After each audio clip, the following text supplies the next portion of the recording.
Boa noite a todos. Que Jesus nos abençoe, nos inspire, nos dê a devida sustentação e nos dê a sua santa paz. O tema da palestra de hoje é: há muitas moradas na casa do meu Pai. Essa frase nos foi trazida por João, capítulo 14, versículos 1, 2 e 3, e é também o título do capítulo 3 do Evangelho segundo o Espiritismo. Então é uma passagem, acho que conhecida de todos nós, né? Essa frase é muito conhecida até fora do meio espírita, na igreja cristã também, volta e meia se fala sobre as diversas casas as diversas moradas da casa do Pai. Se a gente for analisar há 2000 anos atrás, quando Jesus comentou com os apóstolos essa frase, facilmente a gente vai concluir que eles não conseguiram entender exatamente o que ele estava dizendo com isso. Porque naquela época a parte de astronomia, de ciência de um modo geral, mas a astronomia praticamente não existia. A Terra era o centro do universo e o Sol girava em torno da Terra. E essa era a tônica que existia na época.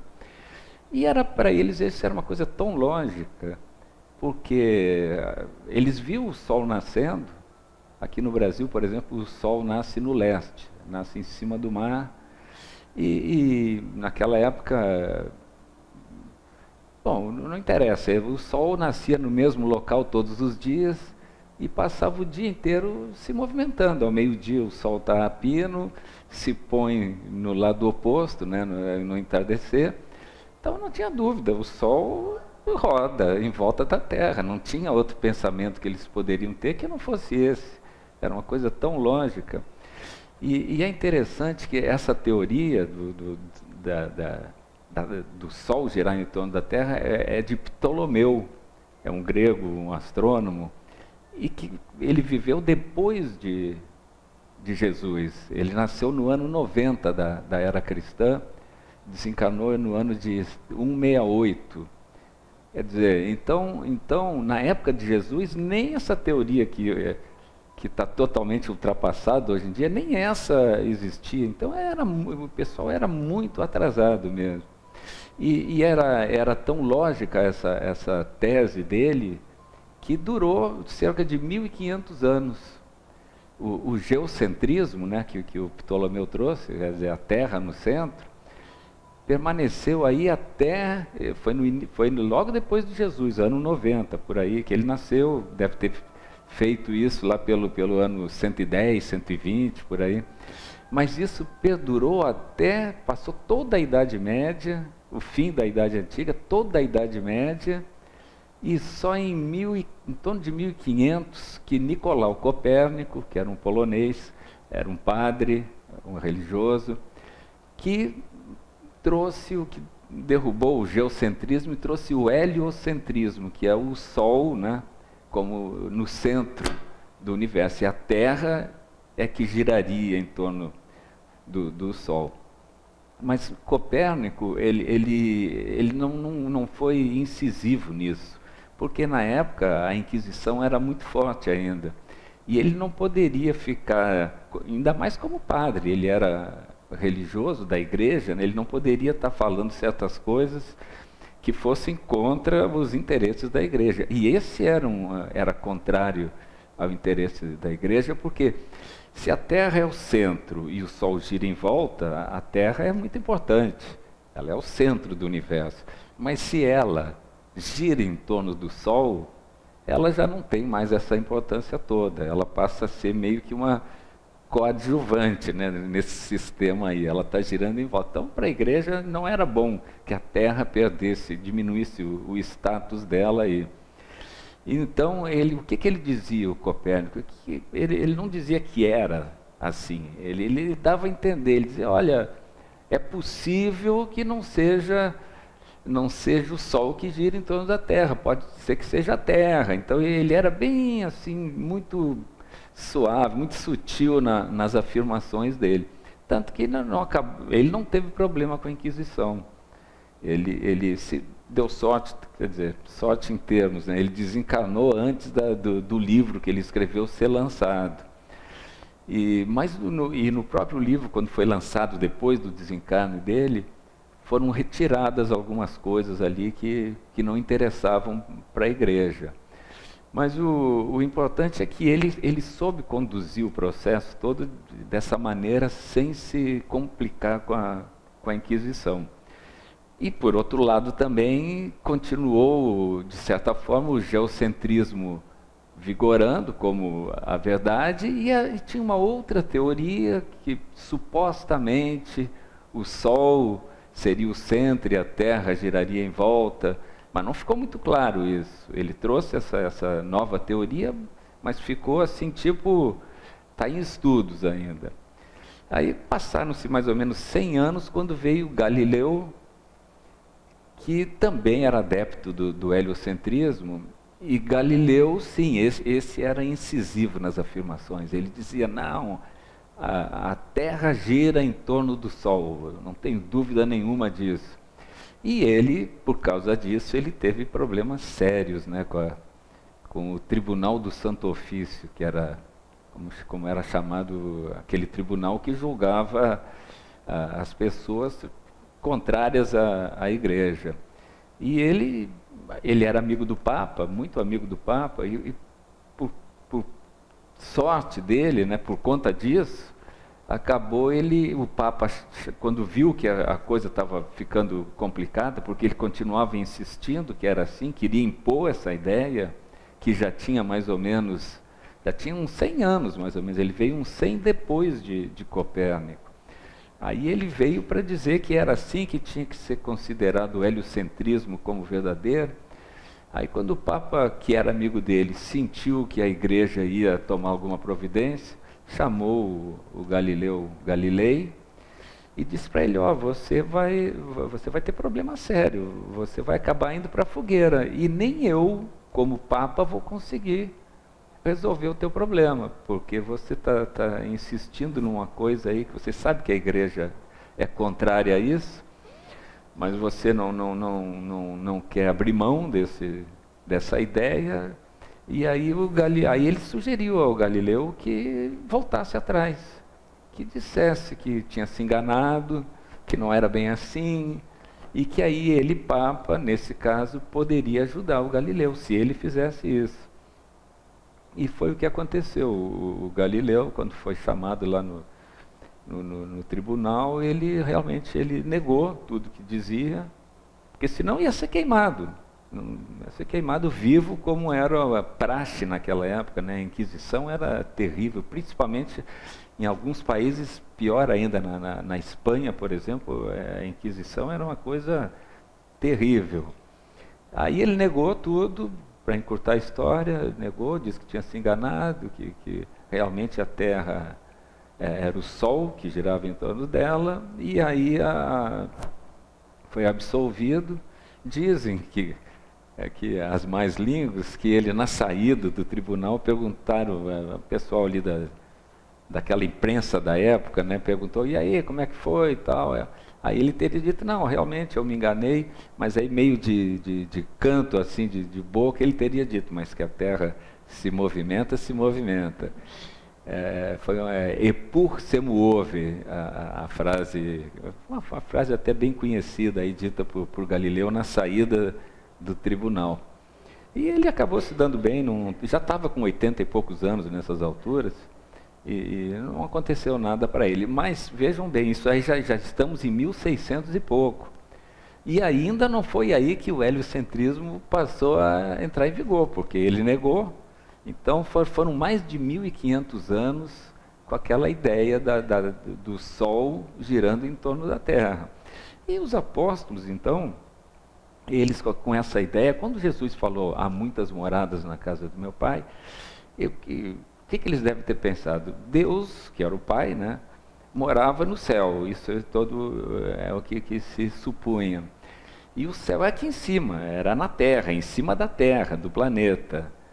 E eles também deviam supor que Deus precisava de um local para morar, um cantinho lá para ele ficar, para uma casa para ele morar. E eles deviam achar, pô, a casa do pai deve ser muito grande, deve ter cheia de cômodos lá, porque Jesus disse que tinha muitas moradas, né, na casa do pai. Eles deviam imaginar isso, deve ser um castelo lá, no alto de uma montanha, uma coisa suntuosa. E, enfim, o pensamento um negócio assim que ele pudesse ver a gente lá de cima também, é uma casa muito grande. Com certeza o que os apóstolos pensaram na época foi isso.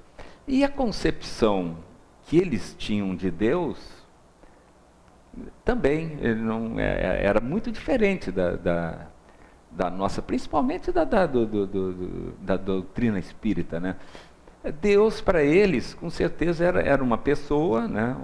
um ser antropomórfico como nós, e que precisava de uma casa para morar, que precisava se alimentar, devia ter um escritório lá onde ele fazia as anotações, coisa que na nossa cabeça não faz sentido nenhum mais hoje em dia.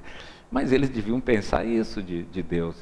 E de certa forma, até hoje, a igreja ainda tem Deus um ser com o nosso formato, até porque está na Bíblia, no Velho Testamento, que ele nos fez a sua imagem e semelhança. Então ele nos fez como ele é. E isso aí, principalmente o evangélico, ninguém diz que não. O que está na Bíblia, com aquelas palavras e com aquela interpretação que eles dão, né? Então esse era o pensamento deles. Não tinha dúvida nenhuma. Era um Deus vingativo, um Deus com paixões humanas. Era como nós, só que era o chefe, vamos dizer assim. Ele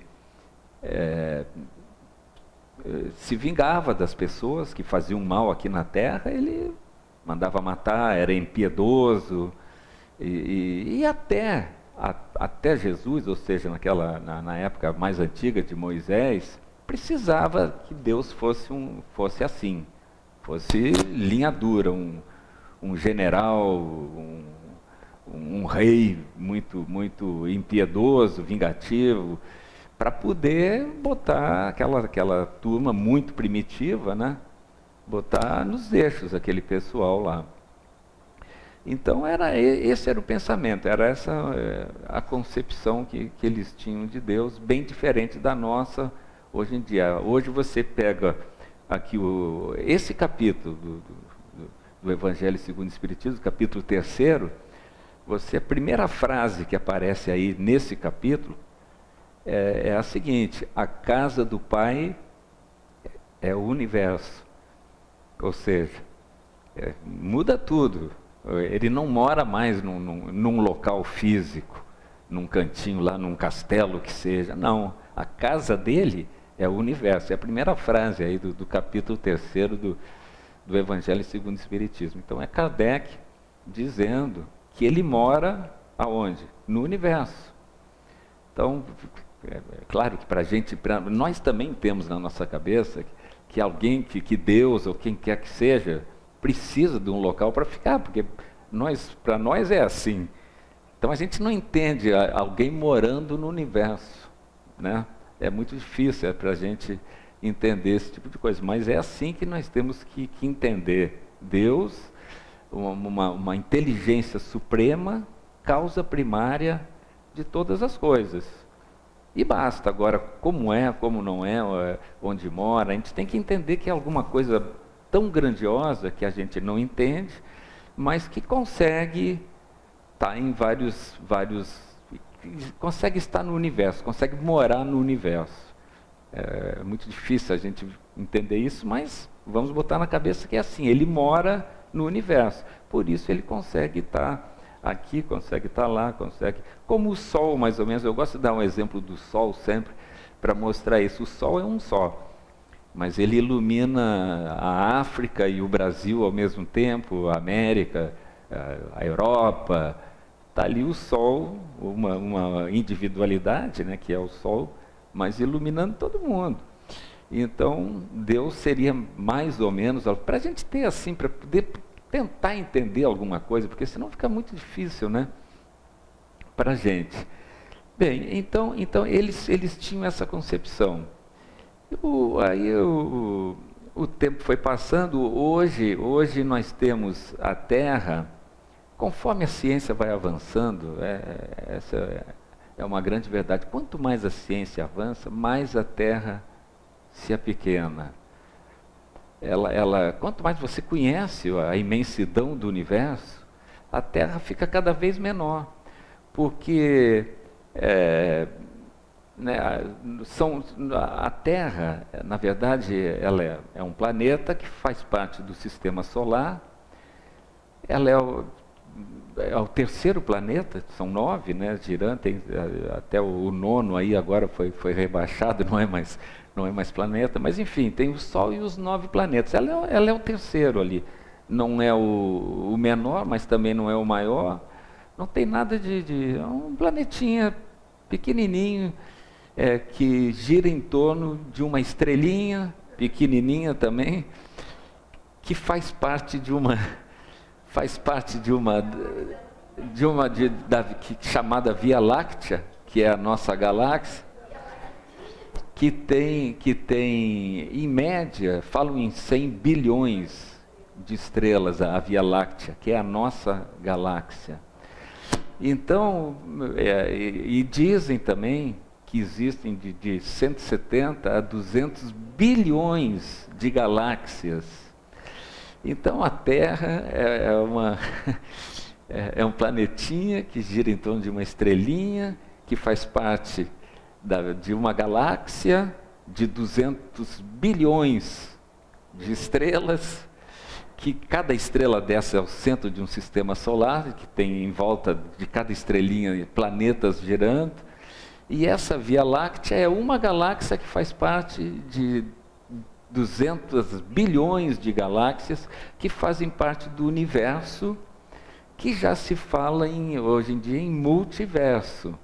Quer dizer, o universo, o todo, também seria uma parte que giraria em torno de... Quer dizer, não dá para a gente continuar muito com esse tipo de pensamento, porque uma que a gente não consegue 200 bilhões de estrelas.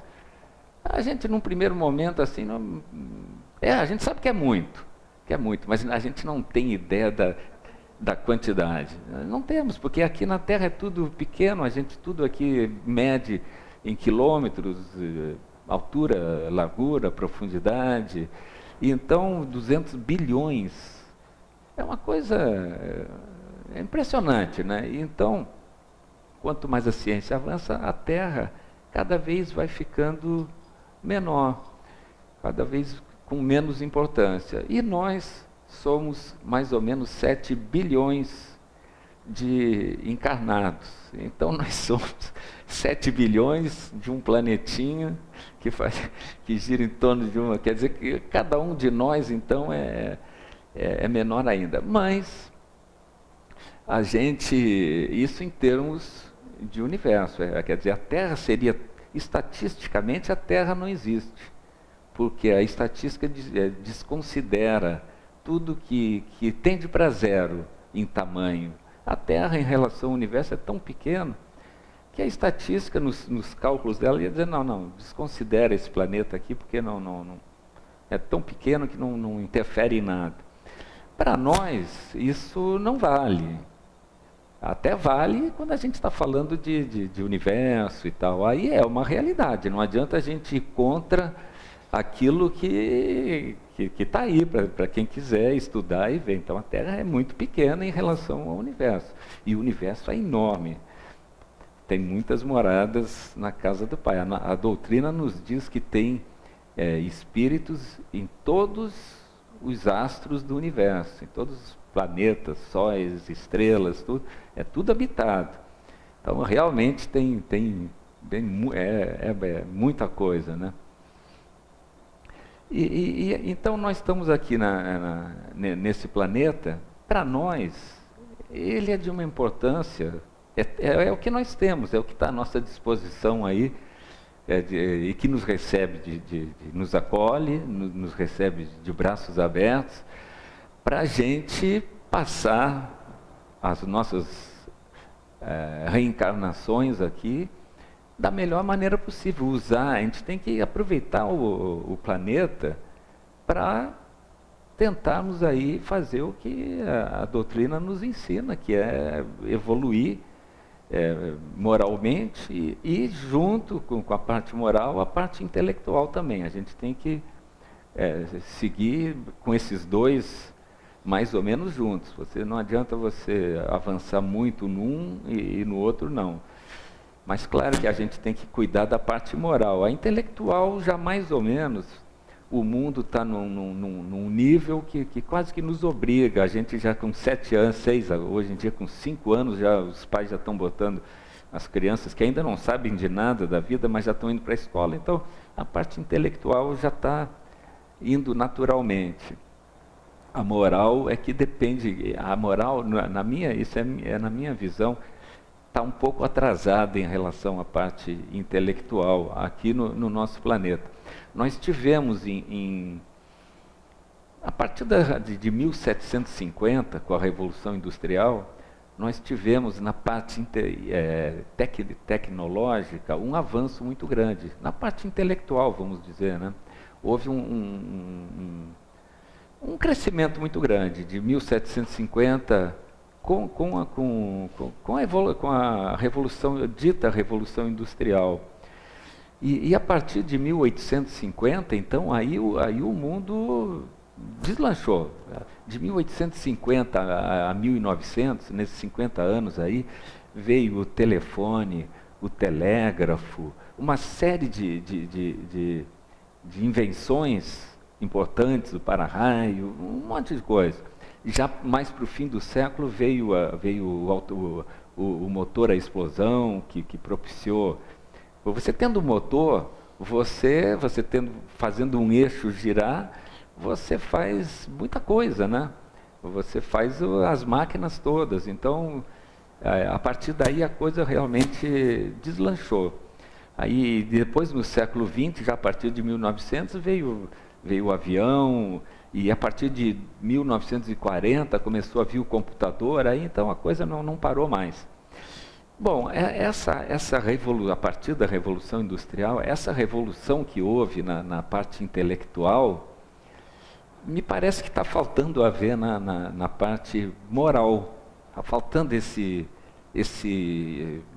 alguma coisa que faça as pessoas, eu não sei se de repente um cataclismo aí que a gente pede que não ocorra, mas a gente, se for estudar a humanidade, a história da humanidade para trás, você vê que nessas coisas há uma solidariedade, as pessoas, sempre que acontece qualquer coisa assim, as pessoas parece que dão uma acordada para a vida, dão uma despertada. Então, o ideal é que não precise nada disso, que a gente vá fazendo cada um o seu dever de casa, e aí vai melhorar, naturalmente vai melhorar, mas a gente não vê isso muito na sociedade. A gente vê até no nosso meio, acho até que a gente procura, eu vejo aí os companheiros todos, as companheiras todas querendo cada um por si melhorar, então vão para a comunidade, vão trabalhar na caridade, porque sentem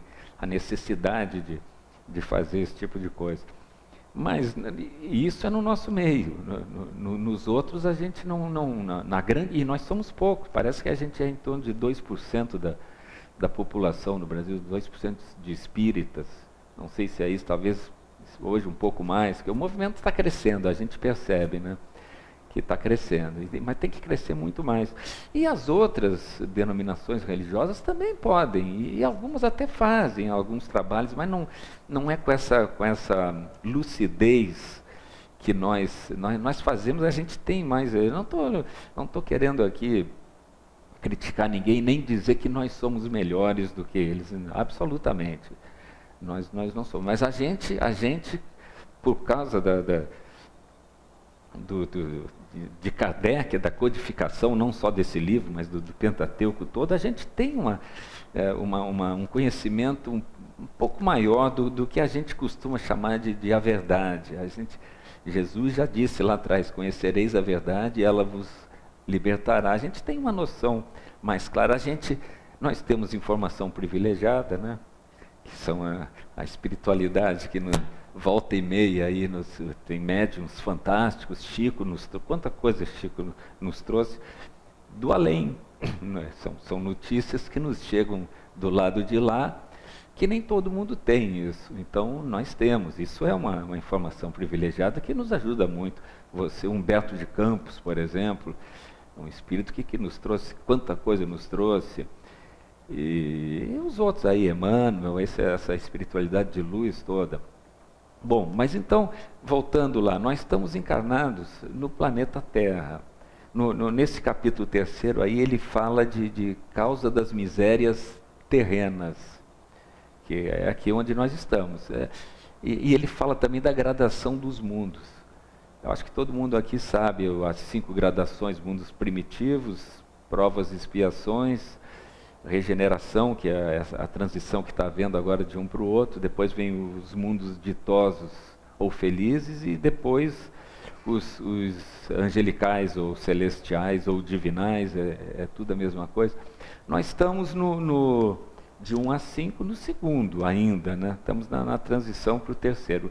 E o segundo é um mundo onde o mal predomina sobre o bem. Quer dizer, infelizmente, a gente está é o mundo que nós estamos. A gente está num mundo onde o mal se sobrepõe ao bem.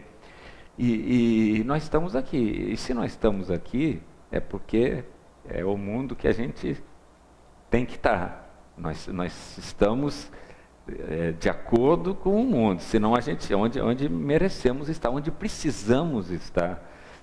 Como o Chico tem um poema que ele diz: nasceste no lar que precisavas ter, tem os pais que precisavam, os amigos, a profissão, e termina com aquela frase fantástica, né? Embora ninguém possa voltar atrás e fazer um novo começo, todos nós podemos começar hoje e fazer um novo fim. Então, realmente, você não pode voltar atrás e recomeçar, mas você pode começar hoje e mudar o fim, porque se você não fizer nada, o fim a gente já consegue saber o que vai ser, se você fizer o que vem fazendo até agora. Então, aqui na Terra é isso, é um planeta bastante atrasado ainda, e nós, consequentemente, a gente temos que ter a humildade suficiente para entender que fazemos parte desse mundo, porque nós estamos atrasados, precisamos estar aqui, senão a gente não teria mais encarnado aqui, teria encarnado em planetas melhores. Então, esse negócio de pequenez, para nós, não serve. A gente tem que pensar num planeta que está nos acolhendo, nos ajudando, e vamos usar esse planeta, vamos cuidar do planeta e vamos tentar evoluir. Nesse capítulo fala também da evolução dos planetas. Os planetas também evoluem materialmente. Ele cita aí o mundo como devia ser quando começou, lá, naquela combinação atômica que fez os mundos, era diferente. E ele vai ser, tudo progride. A lei do progresso é geral, né? Então é o mundo mineral, vegetal, animal e o hominal. Quer dizer, não é só o hominal que evolui, tudo está evoluindo. Nós temos então que trabalhar a nossa reforma, aquele negócio todo que todos nós sabemos, e aproveitar o planeta que nós estamos para, dentro do que ele nos oferece, crescermos espiritualmente. O mundo já de regeneração, ou o mundo intermediário, que é a mesma coisa, porque é o terceiro de uma gradação de 5, ele é o terceiro, então está bem no meio. Nesse, há um equilíbrio entre o bem e o mal. Então não é assim, tão melhor que o outro. Claro que é melhor, mas ainda há um certo equilíbrio entre o bem e o mal. E eu imagino que entre o começo do mundo de regeneração e o fim, também dentro do próprio mundo há uma gradação. Nós estamos no fim do mundo de provas e expiações e no começo de regeneração, por isso eles estão muito próximos. Nós não estamos sentindo, nós estamos bem dentro da transição. Não sei quando vai acabar, tem gente que fala que é 2050, outros 2080, mas enfim, nós estamos no meio dela e não estamos, tem muita gente que fala, pô, não estou vendo melhoria nenhuma, quando abre o jornal e vê algumas coisas ali que não condiz com o mundo bom, então, pô, tá piorando em vez de tá melhorando. Não, está melhorando e vai melhorar muito mais. Agora, nós vamos entrar num mundo onde já não há, onde o mal já não sobrepuja mais o bem, o que é ótimo, já vai ser igual, o bem e o mal. E à medida que o tempo for passando, o mundo vai melhorando. Se a gente conseguir voltar para cá, depois que desencarnar e voltar de novo, se não formos exilados, a gente vai voltar, fazendo a conta, uma conta muito por alta, nós vamos voltar lá pelo ano 2100, cento e poucos, já deve estar um mundo já bem melhor, eu imagino que já bem melhor. Eu por exemplo, que estou já mais para lá do que para cá, estima-se sei lá, é tão relativo isso, tem gente que volta logo, né, desencarna e volta logo, mas há uma média, dizem que a média seria mais ou menos uns 50, 60, 70 anos na erraticidade. Então, mais um pouco que ainda tem agora, daqui a uns 100 anos aí, se Deus quiser, a gente está voltando para a Terra, não sendo exilado. O importante é não ser exilado. E voltar para a Terra vai estar já bem melhor. Teoricamente, ela daqui a 100 anos, moralmente, ela estará bem melhor. Intelectualmente, com certeza. Isso aí a gente está vendo no dia a dia. Depois, vem os mundos ditosos ou felizes, que seria já bem mais para frente. Aí o bem já predomina sobre o mal. Mas ainda existe o mal nos mundos felizes. Mas aí já deve ser uma coisa, para nós seria o céu, né? E o quinto seria lá, o quinto realmente o mal não existe mais, e aí são só espíritos de luz do nível de Jesus, só mundos de espíritos puros, que deve estar cheio aí nessa imensidão do universo, deve ter muitos mundos assim, só de espíritos de puros, que o mal é coisa do passado. A gente nem sabe como é, né? A gente não consegue. Eu não consigo imaginar como é que seria o mundo, o que faz lá as pessoas. A gente não sabe. Será que trabalham? Eu acho que sim, com certeza trabalha, porque Jesus disse que o Pai trabalha e eu também trabalho. Foi uma frase de Jesus. Então, trabalha-se também. O que a gente tem que ter em mente é que deve ser uma coisa muito boa. A gente não consegue imaginar como é. Por que a gente não consegue imaginar? Porque nunca fomos lá.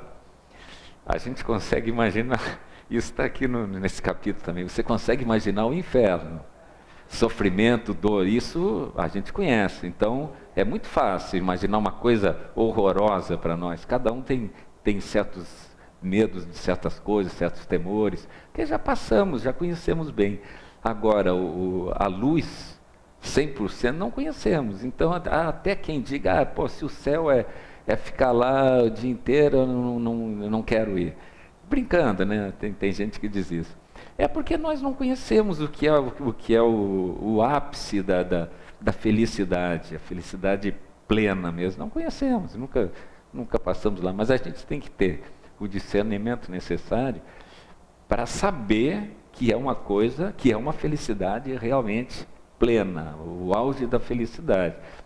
Como não vem ao caso por enquanto saber. Um dia nós vamos chegar lá, a espiritualidade nos diz, né, que todos chegaremos. Olha que coisa boa da nossa doutrina, né? Todos um dia seremos espíritos puros. Bom, então é isso. Tem mundos, tem espíritos todos nós somos, não somos iguais. Nós temos os melhores, os piores, e mesmo, embora a gente esteja mais ou menos no mesmo nível, mas tem entre nós também um pouquinho mais, um pouquinho menos. E tem mundos para todo tipo de espírito. Também mundos para bons e ruins. Então, Kardec fala aí nesse capítulo que essas diversas moradas da casa do Pai é para atender os diversos estados dos espíritos. E conforme cada um está, ele vai para um mundo que ele precisa ir para crescer moralmente, espiritualmente. Então tem que ter essa quantidade grande, né? É uma quantidade grande de mundos e quantidade grande de espíritos. No planeta Terra somos 30 bilhões, né? Mais ou menos 7 bi encarnados e os restantes desencarnados. E 2/3, a gente estava conversando antes de começar, 2/3 vão ser exilados, vão ser mandados embora, não ficarão mais no planeta Terra. Deverão, eu imagino que irão para planetas de provas e expiações, iguais à Terra, mas outros. Tem tantos por aí, né? As alternativas são tantas nessa imensidão do universo aí, e nós, aqueles que puderem ficar aqui, ficarão, mas vai ser um número pequeno, 10 bilhões. Desses 10 bilhões, provavelmente alguns menos encarnados e os demais desencarnados. Imagino que vai ter também, vai continuar tendo espíritos nos dois planos. Então a Terra vai ter aí, sei lá, mantida a proporção atual, uns 2 a 3 bilhões de habitantes e uns 4 ou 5 desencarnados, e só espíritos pré-selecionados, né? Então aí a Terra vai estar muito boa. Tomara que não precise ter um cataclismo com morte muito grande de pessoas, que seja uma coisa natural, à medida que já esteja havendo isso, eu espero, à medida que as pessoas estejam desencarnando, já vão passando por uma triagem e já vão sendo, os que vão ser exilados já estão sendo direcionados para outros planetas, condizente com o estado de cada espírito, e aqueles melhores vão aguardar um tempo lá na erraticidade, mas voltarão para cá, que é o objetivo aí de todos nós. E a gente tem que ter bem essa humildade para nos conhecermos como espíritos que devemos muito ainda. Já fizemos uma caminhada longa, mas ainda estamos devendo, por isso estamos aqui. E com esse pensamento a gente consegue suportar melhor as dores que nos visitam toda hora. A gente está sendo visitado pela dor, né? Para problemas tanto não só de saúde, mas de problemas desse mundo aí agitado, e de saúde também. Volta e meia a gente está tendo problemas de saúde que a gente precisa entender que aquilo não é por acaso, está querendo nos ensinar alguma coisa. Eu gosto muito de uma frase de um espírito chamado Marcelo Ribeiro. Ele disse isso na década de 70, através da psicografia acho que do Divaldo. Ele disse o seguinte: não somos outros espíritos, somos os algozes do passado travestidos de vítimas do presente. Então, é isso aí, nós somos aqueles caras que mataram, que fizeram uma série de deslizes lá contra a lei de Deus, e reencarnamos agora, graças à bondade do Pai, que nos permite voltar, né, começar zerado em termos, a gente volta criança, com o véu do esquecimento, não lembra de nada, mas com a finalidade de resgatarmos os débitos daquilo que nós fizemos. É uma coisa, muito simples, a doutrina é muito lógica e é de uma lucidez é fantástica. Então, vamos botar em prática isso, vamos aproveitar essa imensidão, essas diversas moradas da casa do Pai, para irmos para moradas boas, moradas que acomodações boas, né? Isso só depende de quem? De cada um de nós.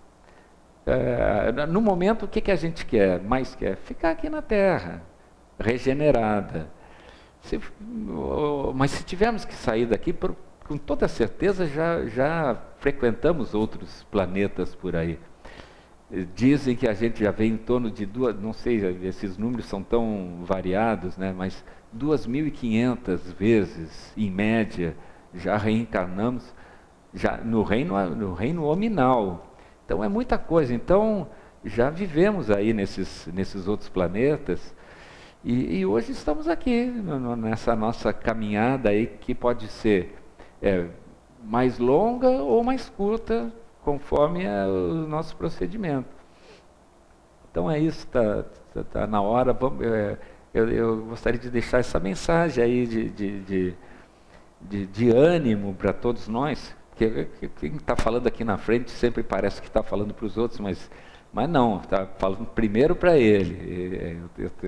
Inclusive eu sou o primeiro a ouvir o que eu estou dizendo, né? Eu ouço um pouquinho na frente de vocês aí. Então a gente tem que usar esse planeta aí que nos recebe aí de braços abertos, para tentarmos crescer espiritualmente, porque se cada um fizer a sua parte, vai estar ajudando o todo também, até pela sua psicosfera, que vai estar mais iluminada, mais expandida, vai influenciar nos demais. Vamos fazer o nosso trabalho, pensando sempre no próximo. Todo o ensinamento de Jesus é fantástico. Ele falava muito em amar ao próximo como a si mesmo. A gente com isso na cabeça, conseguindo botar em prática, vai ser tudo bem mais fácil aí, e a gente vai conseguir aí alcançar o nosso objetivo, que é melhorar um pouquinho e quem sabe continuar aqui no planeta já regenerado. E obrigado a todos.